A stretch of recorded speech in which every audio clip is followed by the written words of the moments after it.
In Al Hudaydah, dozens of displaced families and their children are left in the open without food or shelter as a result of the rains that damaged and tore their tents in Hais district, without the concerned authorities paying any attention to their situation and suffering.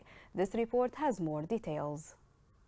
This is how the homes of the displaced were transformed in the city of Hais after God blessed them with the rains that irrigated most of their lands. Dozens of tents turned into tatters and became unsuitable for habitation. Haj Ali Amir is one of the affected. His house was destroyed and he slept in the camp yard, contemplating the disaster that befell him as he became homeless, wearing pieces of clothes to cover his exhausted body from the freezing cold. We're struggling during this cold weather. The rains destroyed our tents and left us in the open with no shelter.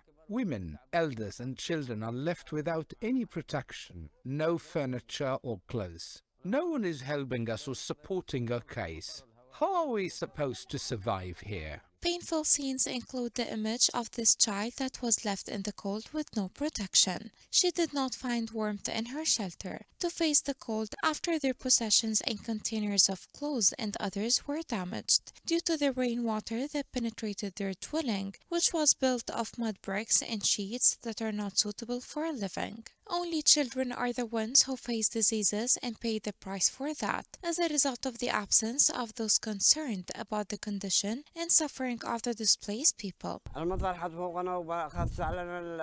My tent was completely damaged as a result of this terrible weather and the heavy rains that destroyed everything around. I've got 5 children and I can't afford getting another clothes, furniture or food for them. The material of the tents provided by the organizations is very cheap and gets affected by the smallest things. It can't withstand this weather.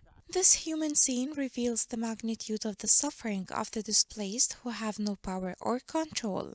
As more than 35 displaced families and their children in El Sabak camp and many others in separate places in Hais, as more than 35 displaced families and their children in El Sabak camp and many others in separate places in Hais south of Hodeidah, paid the price for this suffering and began to sleep on the ground and on the streets. Until now, none of the governmental agencies